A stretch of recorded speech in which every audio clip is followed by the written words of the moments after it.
Hey, it's wait, hold on. Damn it. Wait. Let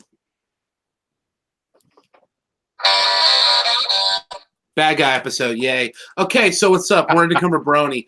Um this is a special episode to me because this isn't one of those like in between episodes where like say it's a bad episode and I have to admit like I don't know the backing soundtrack was nice or someone had a funny joke. This is just an all good episode all day, all the time, every which way from here to Timbuktu. Now, it's no small thing, right? That is that the villains are usually one of the best parts of like anything, right? I mean, for Pete's sake, in order of merchandise for let's just say Disneyland for Disney, for instance, it literally goes Mickey and Friends, the princesses, the bad guys, probably the genie, and then everything else. So the villains are in Friendship is Magic.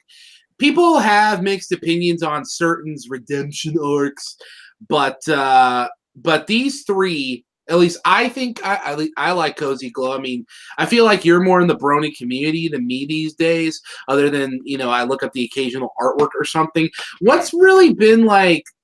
And I'm only asking just so because this parlays in a point I want to make. What would you say is mostly the overall fandom consensus on old Cozy?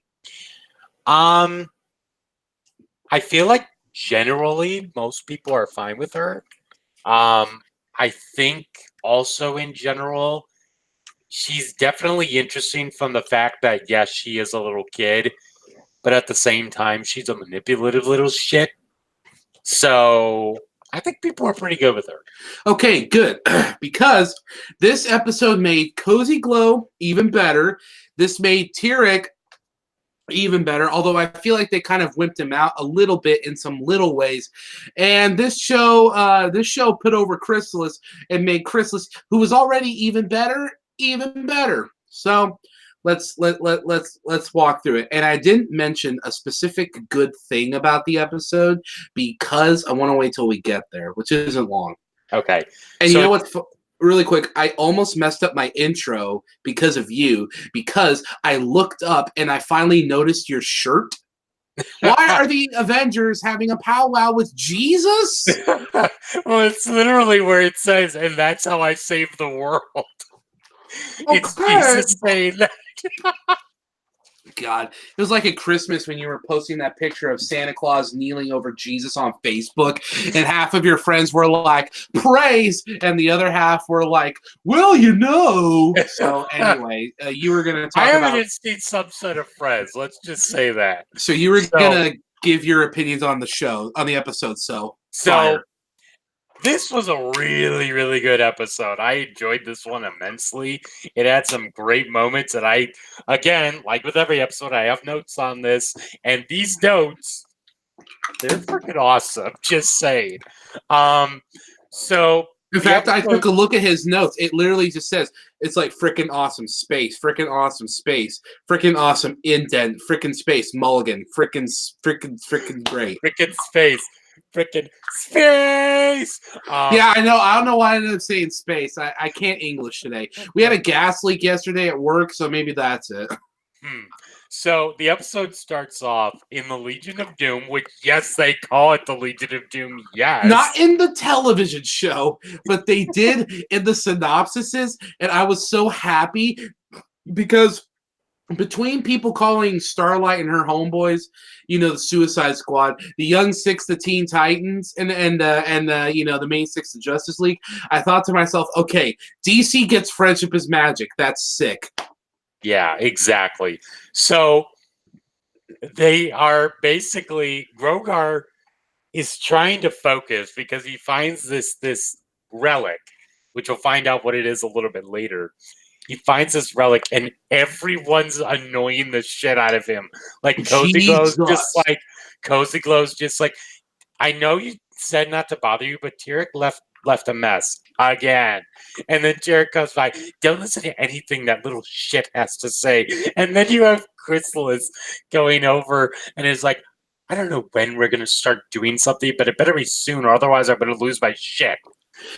Yeah, I like how I like how Chrysalis's secondary role in this whole episode was to subtly echo fan opinions about things like that. She's literally like, "We've done nothing," and I was Yeah. like, "Yes, that's right." Slow There's burn. actually a picture that I have that it's Twilight looking, and she's looking at the the camera or whatever, and she's saying, "I'm one wrong look away from losing my shit." Or So Grogar, so Grogar, which that's still a great name by the way. So Grogar gets pissed and he's like, "I'm gonna yeet out of here. So you guys better either learn to cooperate or drink your yee juice because I don't want to have to put up with this nonsense any longer." and So what I love is how he's like, "You guys need to work together," and they all start arguing at the same time, and he uses part of his power to like duct tape their mouths shut. yeah, he doesn't gag them; he duct tapes them. I'm just like, damn, just saying. So yeah, so he eats off, and I believe it's here where they go to the intro song or whatever. And Yes. when they come back, Cozy Glow is going to is going to talk to Tyrek, who is getting swole AF boy spelled with a Y, and he's literally he's lifting not lifting weights he's bar lifting, and Cozy Glow. Tyrek's so swole that Cozy Glow literally sits on his barbell, And I gotta say, and the way she was sitting on that barbell, kind of just leaned out all, and yeah. it was just like, number one, that's fucking adorable, and Nah. number two, the fact that she's saying that, and I love the parts of like animation where they'll lift someone up and you'll hear them talk while it's lifted up and then goes back down. So I just wanted to say that you're pretty good. And that was all, it's kind Yeah, of like no, it's that. good. It's good. And So I love yeah, how no. she's just like, this is because um Grogar left me in charge. And he's like, no, he didn't. Like, what the fuck are you on? Now, granted, maybe off screen, he could have just been like, "Cozy Glow, I need you to babysit the beads that are literally millennials older than you," Oh and then she's god. in it. And then she's like, "Gotcha, partner." So and like, okay, I was gonna say this for later, but it really plays into right now. Cozy Glow.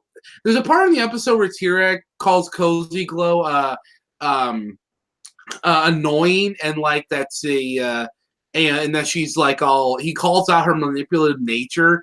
And what I like about this episode and Cozy's writing, it's really evident when she talks to Tyrek and then Chrysalis. When she talks to Tyrek, she's like, "I'm calling a team meeting." He's like, "Piss off." And he's like, "Well, I guess I could just stay here and offer inspiring advice."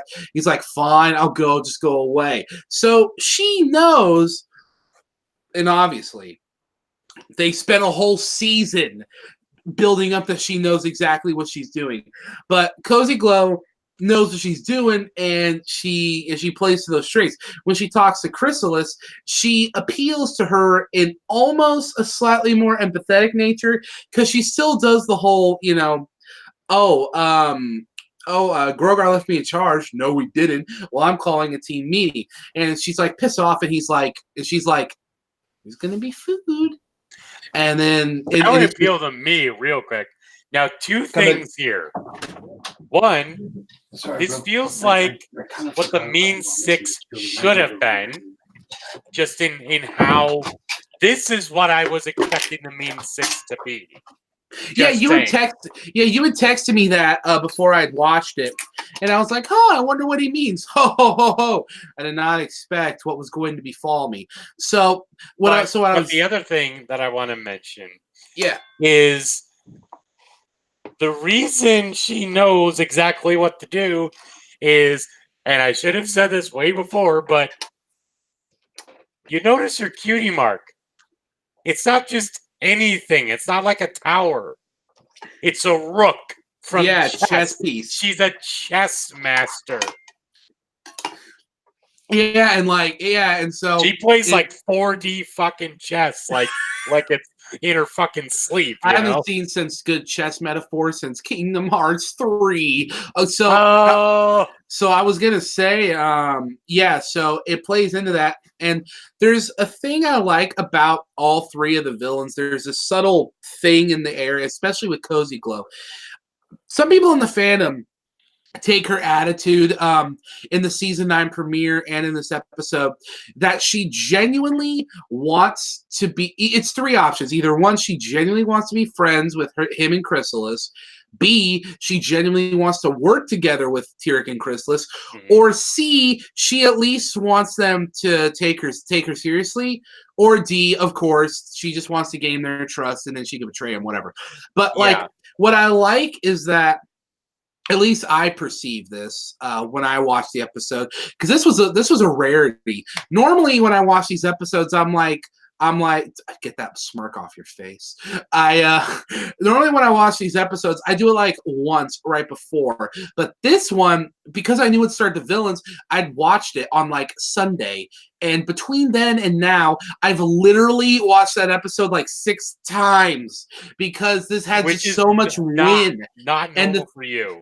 And the thing I liked that I was going to get to really quick was there's this air of ambiguity about Cozy Glow in this episode that wasn't quite as present in the premieres of this season, where like I feel it's open to interpretation. Man, does she actually want to work with these two, or is she just stringing them along? You know, I feel like they were pretty good about keeping her intentions unclear. I mean, granted, all three of them until the very end, at least. Yeah. I mean, granted, all three of them were getting towards the same epiphany at the end. But I thought that Cozy Glow's writing was written with a real ambiguity in mind, and I think that's what they were going for. And if it was, I like that. Yeah, and the reason I was smirking just a minute ago is because you said it's a rarity for me. I know that's why. And I was thinking, rarity.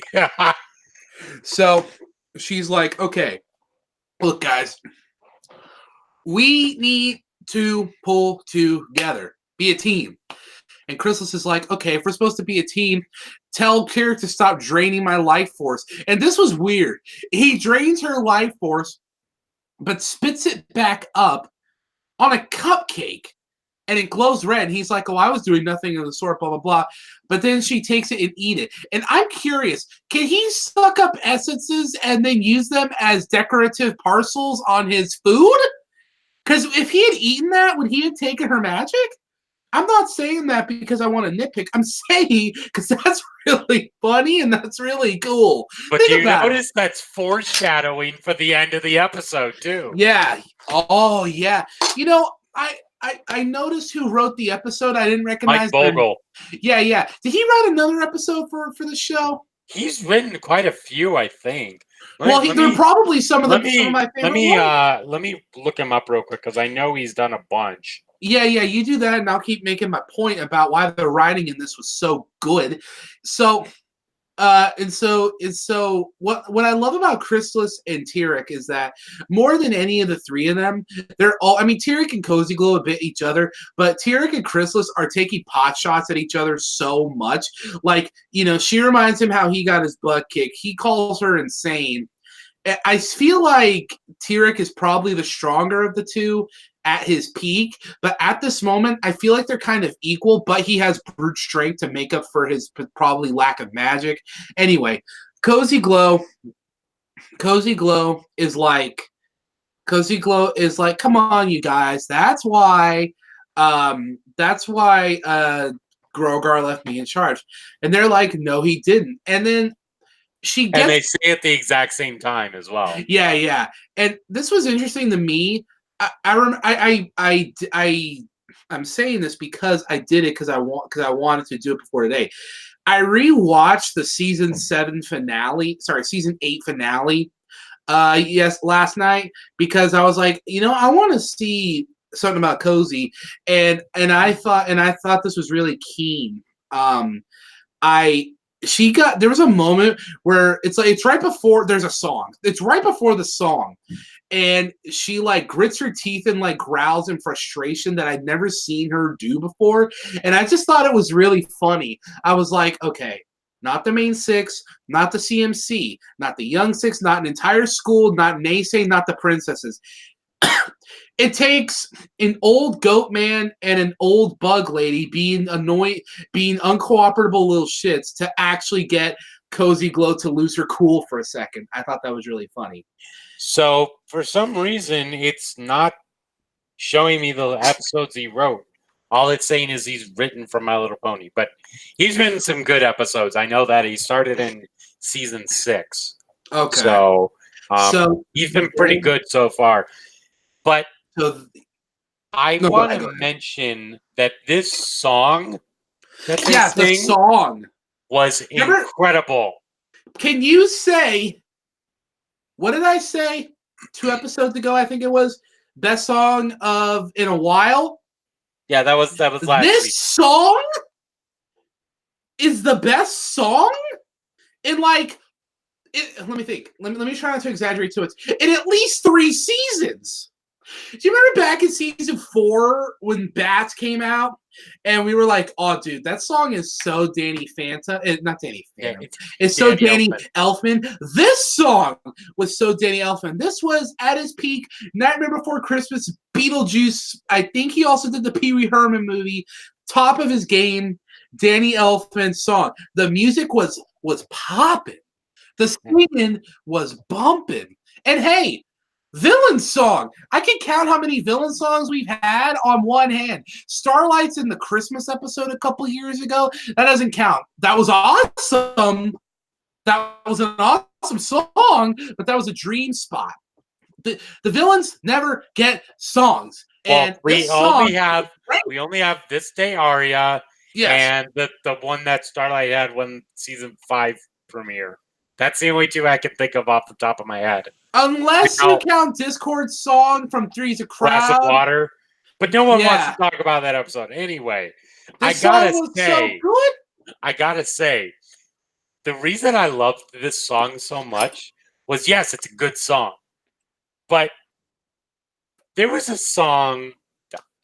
Now, you remember how back in Horseplay that I was saying this episode was great because it reminded me of my days as an actor with CYT. Correct. One of the plays I was in was Little Mermaid. Oh. And instead of Prince Eric. No. And within the, you know how in the Disney movie they have the 2 like eels for Ursula? Oh yeah. Flotsam and Jetsam. Yes. So instead of Flotsam and Jetsam, we had 5 stingrays that were her henchmen, that they dressed up like 1920s gangsters. I was one of those stingrays. And the name of my character was, no joke, Squirmy. And the reason I got that part, no joke, was because at the time I was like 11 years old and I still had a really high squeaky voice. And they needed someone with a really high squeaky voice. I think they were ribbing you. But at the same time, we had a villain song that we sang. And it reminded me so much of that song while I was listening to this one. I'm like, yes. Maybe Daniel Ingram's from Wisconsin. Ha! So, yeah, this song, it's fantastic. It's wonderful. I've listened to it so many freaking times. I've listened to it more times than I've watched the episode. And we're talking double digits here. We're like, a better way to be bad. I'm like, Tyrek was so dope in this song. Oh, my God. It almost sounded like he was trying to rap more than sing. he was trying to... Although when he was singing, it sounded like Mr. Krabs from that one SpongeBob episode. A grill is a grill, no matter where you are. A patty is a patty. I thought you were talking about that song he sang about money. Cha-ching, cha-ching.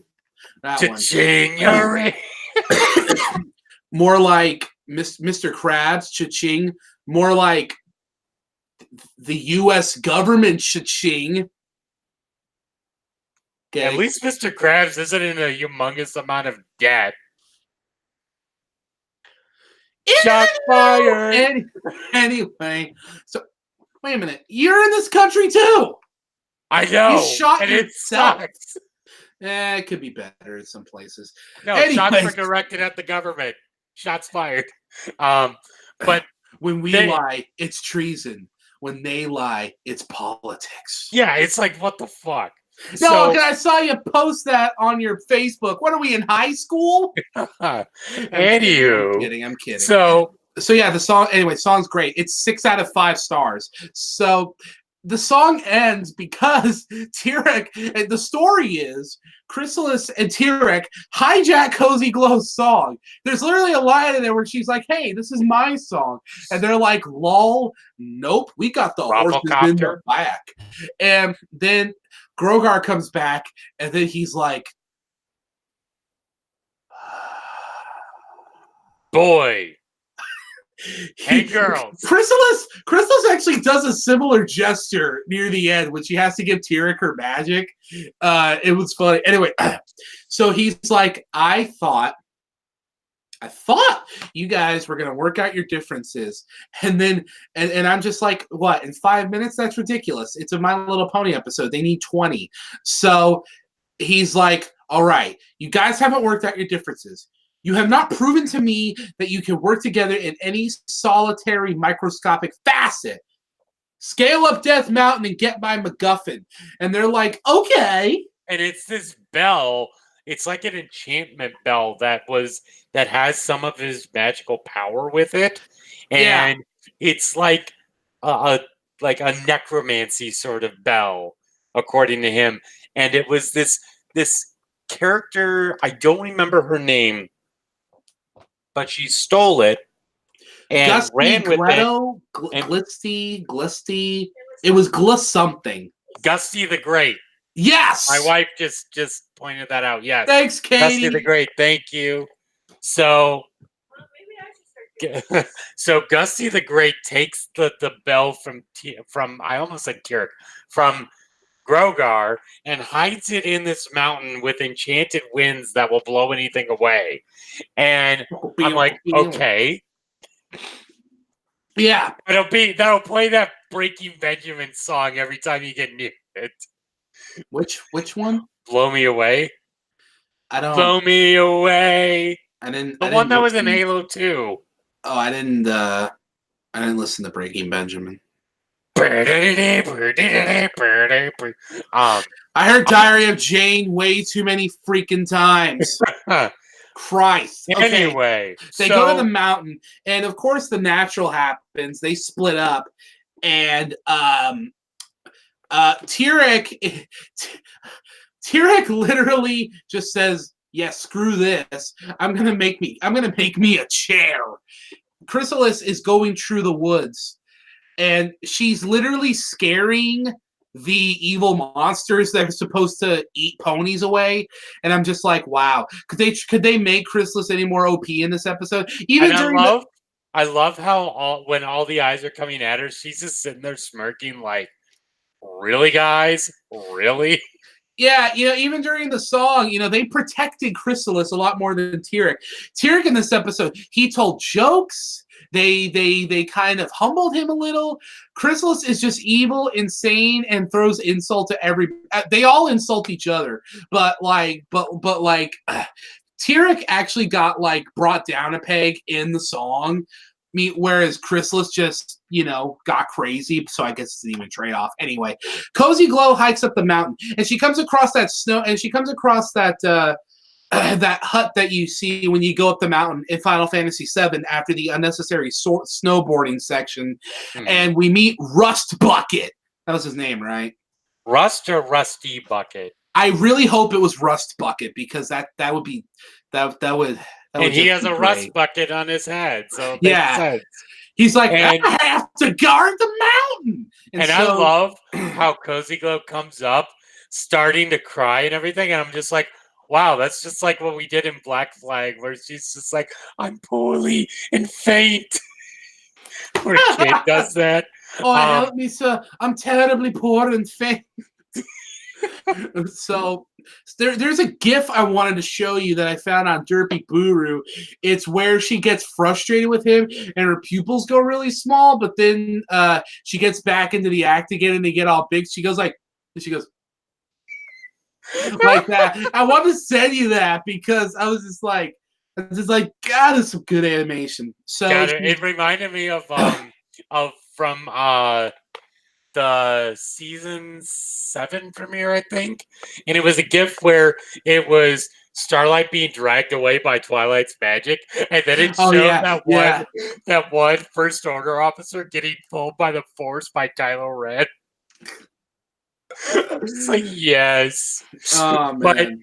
But she's doing an act. Yeah. And as soon as the act is up, she's just like, why won't you help me? And they're in an avalanche zone. And I immediately think back to Hurricane Fluttershy. And he's just like, calm down. We're in an avalanche zone. Calm down. And it's like, will you be my friend? Well, sure, I will have a friend. Well, now that you're my friend, will you help me up the mountain?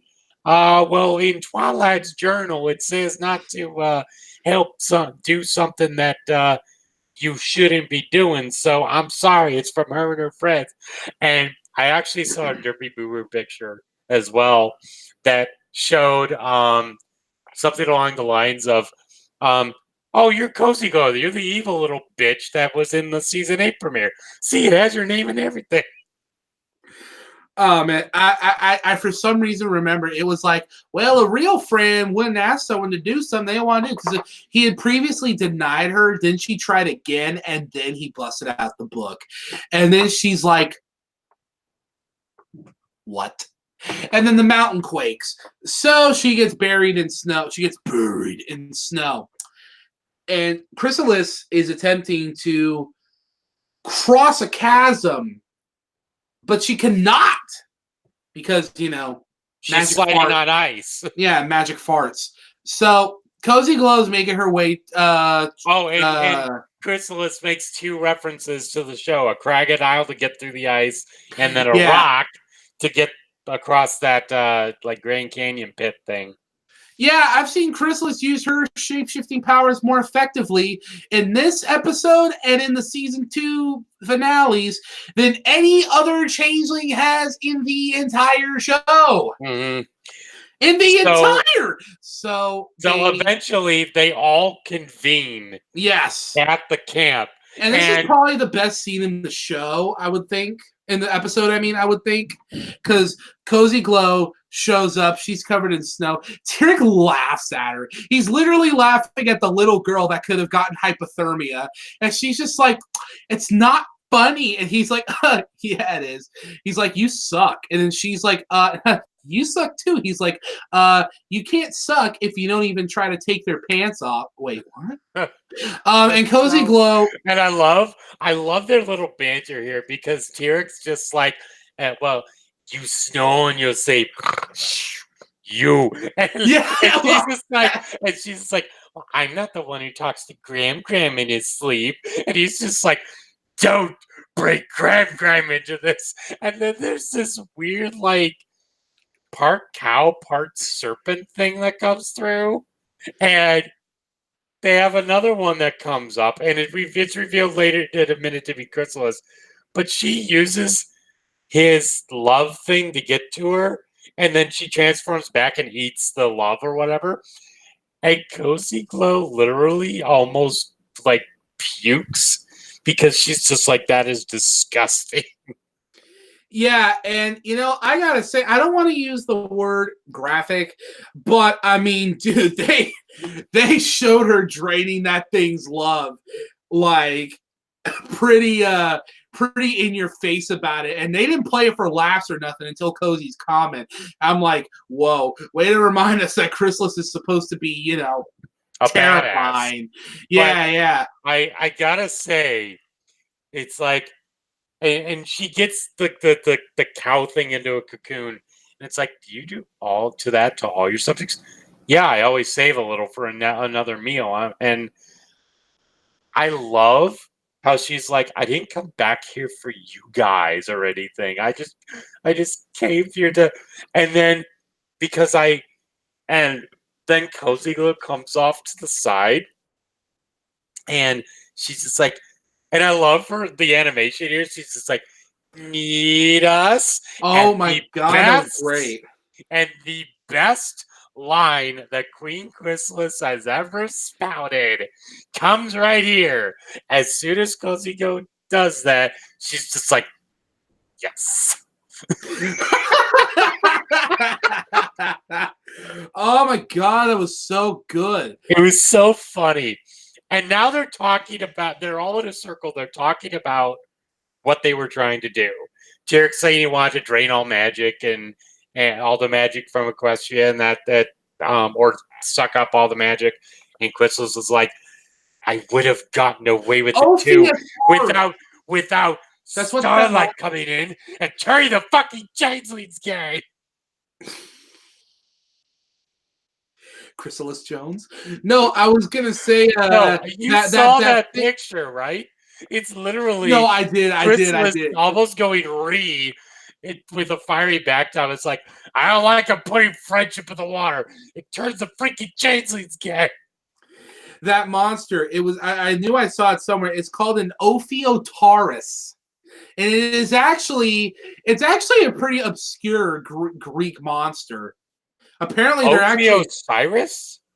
The original Ophiotaurus from Ovid's poem was a very passive actor in the story, existing only to be slain and have its entrails sacrificed. The Ophiotaurus in Frenemies is recast as a vicious roaming monster. I thought that was cool because I'm like, dude, that thing looks familiar. So I looked it up and I'm like, I remember reading all those Greek mythology books in detention. Yeah, so... But yeah, I really quick, I just have to do this. Chrysalis is like, yeah, I saved your guys' lives, but it's not because I like you or anything. Baka. I find it hard to believe though that Tyrek couldn't. I find it hard to believe that Tyrek couldn't have just choked out that thing, but whatever. So they're talking like, hey, remember when we wrecked Complete House? And Cozy's like, man, yeah, it's so awesome to be built up over the course of an entire season. And Tyrek and Chrysalis are like, wait, what? So Tyrek's like, yeah, I manipulated Discord and to Uncle Tom, his friends. And Chrysalis was like, I portrayed myself as Twilight's old full sitter, and I rolled a high 20 for plus 200% in psychological warfare, and Cozy Glow's just like, well, man, I wish I could have seen their face when I almost erased all the magic.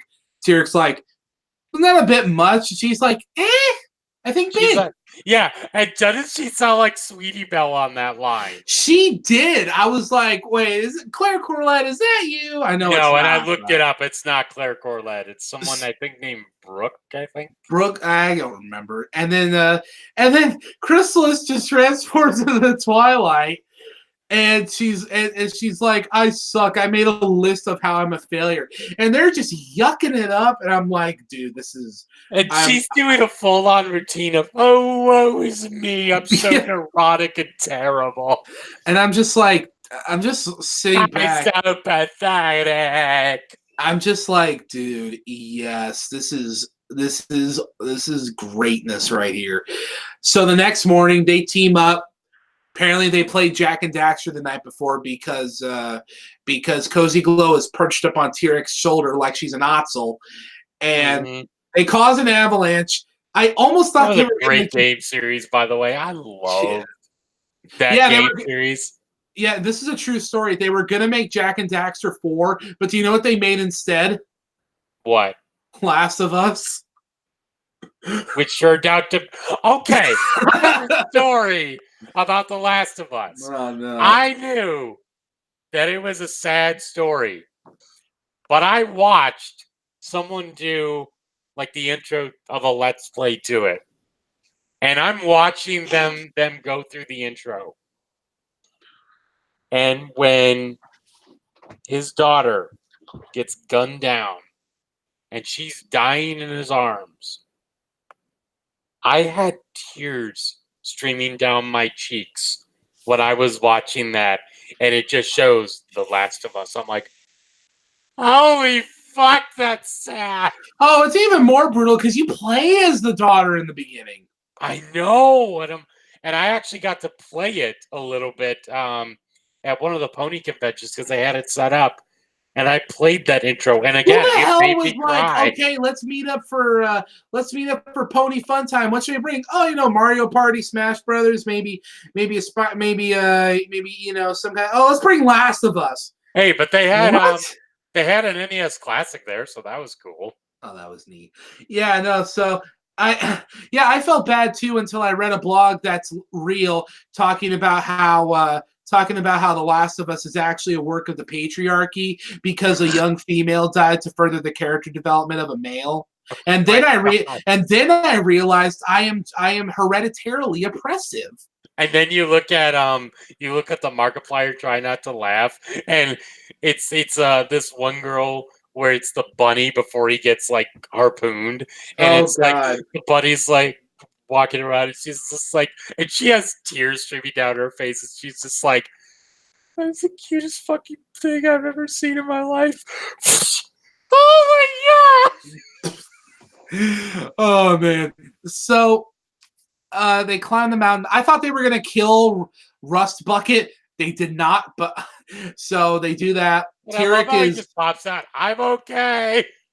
Yeah, that feels like something they probably threw in last minute because Hasbro was like, "Wait a minute, did you guys kill him?" They're like, "No." He's like, "Well, could you make it obvious?" They're like, "Fine." And they got the vines. They got like these vines, and they got the chasm opened up or whatever. Yeah. And I love how Chrysalis turns into a spider monkey to get across, and Tyrek follows suit. He goes all spider monkey to get over. Spider Tour. So they reach the magical wall where behind which is the bell. That reminds me, my original intro before I thought of the George Thorogood thing was I was just going to be like MLP Season 8, Episode 9, The Quest for More Cowbell. But I think I incorrectly thought that the George Thorogood one would be funnier. Oh my gosh. I just thought of something. What? You know how Grogar is like a goat demon, right? He is a goat. He's literally a goat with magic. But here's the thing. They're getting Hell's Bells right now. AC/DC, Hell's Bells. If Angus Young shows up in this show, I will literally die. So they reach the wall. No one can pass. And he's like, and Crozy goes like, can't you drain the magic? And he's like, I can only drain magic from living beings. And she's like, like her? And Chrysalis is like, betrayal. She says that. She does it. She gets ready to fight. She's like, betrayal. And then she's like, not betrayal, teamwork. He's gonna suck you off. He's gonna suck up your magic. And that sounded so wrong, dude. I'm sorry. He's gonna suck in your magic, all your magic, and then he's gonna rip a hole. He's gonna he's gonna try to take down the wall. And then she's like, how do I know you won't just, keep my magic and abandon me? And Cozy Glow goes, will we do that? And I swear to God, she does this. She goes, but with a hoof. Yeah. She just goes, and Cozy was like, okay, normally, yes, but, and she doesn't say this, but she basically goes, you're just going to have to trust us. And Tyrek is like, I'll give your magic back. So. Yeah, that means like, I'll give your magic back, like your bugginess. So he takes the magic, opens all. He's like, "Damn it, I can't fit." And Cozy goes like, "I can." Yeet. And then she's like, "Keep it open, otherwise I'll be stuck here forever." And Chrysalis, even though she's like weak as hell from losing her magic, she's like, "Would that really be so bad?" And Tyrek laughs. I thought that was great. And then she gets the bell, comes out, And then without even any prompting or any urging from Cozy Glow, Tira just gives the magic back. And she's like, dude. I didn't think you were going to do that. She's like, dude. And he's like, yeah. And Cozy Glow's like, whoa. And Chrysalis is like, bro. And I love how Chrysalis says, well, first of all, I want to say Chrysalis without the magic with the glossed over eyes, that was fucking awesome. That was good. I like that. But otherwise, in like the position she was laying in, she looked so helpless. But I love how she's like, working as a team felt pleasing. I'm just like, yeah, I guess that's one way to put it. And then they're all talking and kind of getting all goody-feely. And all of a sudden, Crystal's like, no, friendship is like a disease. She calls friendship a disease. That was terrific. I love that. It's too far. And it's like, I'm going to hate you guys, but just because I have to, baka. Yeah. She's like, I like working with you guys, but it's not because I like you or anything. Baka, and like, and it's like the reason why I feel like the reason why this scene worked is for a couple things. One, because and I don't want to sound like I'm attacking the main cast, but it helped that they kind of came to this on their own. It felt naturally, whereas some have argued that Twilight and her friends Rainbow pride blasting everybody.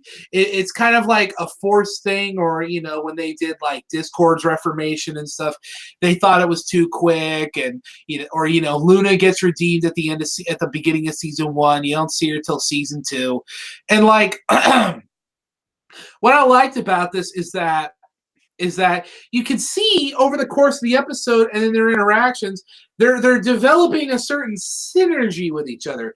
They're brought together over a common goal. They want to beat the main cast, but they also are developing a what's what I'm looking for? Not synergy, but they're developing a flow with each other. Like they're talking, there's actual conversations, this and that. And what's nice is they didn't feel the way they felt because of something Twilight said or something Celestia said. It was because they experienced it on their own together in a situation they were, and they formed the opinions that they did because of the other. Ergo, they almost realized they almost realized the goodness of friendship because of each other. And I thought the scene in that aspect was good, because I'm like, oh, it feels like they were on the road to becoming friends. Yeah, they're bad guys and they want to beat the heroes, but hey, they were becoming friends. And the other reason why this worked is that it's kind of ridiculous, but it also works. I loved how freaked out Chrysalis got, because you gotta look at her verbiage. She says, friendship spreads like a disease and infects those around us. She's directly talking about her hive, which from our perspective, it didn't spread like a disease. They just, became good guys and renounced her ways. But from her eyes, it looked like this maniacal force that's working against her spread across her followers and in a way corrupted them. So that's given her, I don't want to say PTSD because I feel like that's over dramatic, but it definitely gave her feelings of that towards friendship. Tirek, I feel like his stuff was more nostalgic because I don't know about him having friends, but he had a brother, so I figure that has to mean something. And Cozy Glow doesn't seem to dislike having friends. She just doesn't really know how friends work, kind of. But then they're like, hey, you know what? Fine, we'll work together, whatever. But then they hide the bell from Grogar, and Grogar's like, you didn't get my bell? Nani? And Nani? And then he's like, well, at least you guys are working together. And they're like, gotcha, boss. And, okay, one thing that sucks, not literally, about this episode is that half of it is watching an episode. The other half is thinking, how's this going to play out in the finale? Which, honestly, when the break happens, we could honestly probably have legit cause for having a whole discussion video just talking about how we think the finale is going to go down. But, like, But Dude, we basically, totally do that. That sounds like a lot of fun. but basically, TC and SGUC are like we're gonna work together to overthrow Grogar, but for now we're gonna work with him. And the episode ends, and I'm watching this, and I'm just like, dude, this is great.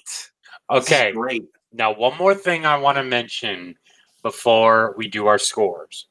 This is something my wife actually pointed out, and it makes a whole lot of sense. When I heard it from her, I'm just like, oh my gosh, you're totally right about that. So you remember at the very, very beginning when Cozy Glow sets out before they decide they're not going to work together.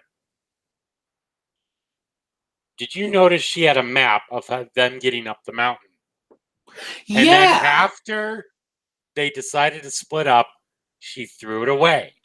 Right. My wife is suggesting that there's a possibility that the main six could find that and find out what the villains are up to.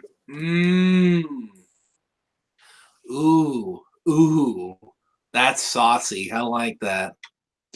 So I just feel like there's just a cubic buttload of foreshadowing in this, and we won't know until many weeks from now. Yeah. But for now, on its own, probably the best episode of the season so far, I would say. What would you better than Common Ground? Oh, bro. This episode almost jobbed out that episode. What would you score it? I'm kind of debating. Why don't you give your score so I can kind of see if that solidifies my I was score kind of hoping you had an answer because I was trying You're to kind of the same way. I know this much. This episode was so good. I need to actually bring down Common Ground. I gave that like a 9.75. I'm convinced now that episode's actually more of like a 9.25, 9.5, because this episode is a 9.75. It's just shy of a 10. It's practically perfect, but not perfect. Maybe once we do our season, there's definitely a couple episodes in this season I want to rewatch. So maybe one, and I still want to rewatch Common Ground after the show's over. But, I'll get there when I get there. But for now, that's a 9.75. I tell you what, though, I was really close to giving it a 10, though. Okay. Well, you kind of helped my scoring there because I was debating between a 9 and a 9.5. And I'll say 9.5. This was a fantastic episode. And I'm really excited to see where it goes from here. Now, next week's episode, it sounds like it's going to be similar in tone to... Ain't it an Applejack episode? No. But it's supposed... to me, it sounds it's like a dragon episode. Yes, sounds to me like it's going to be similar in tone to a Health of Information in terms of like how it's going to play out.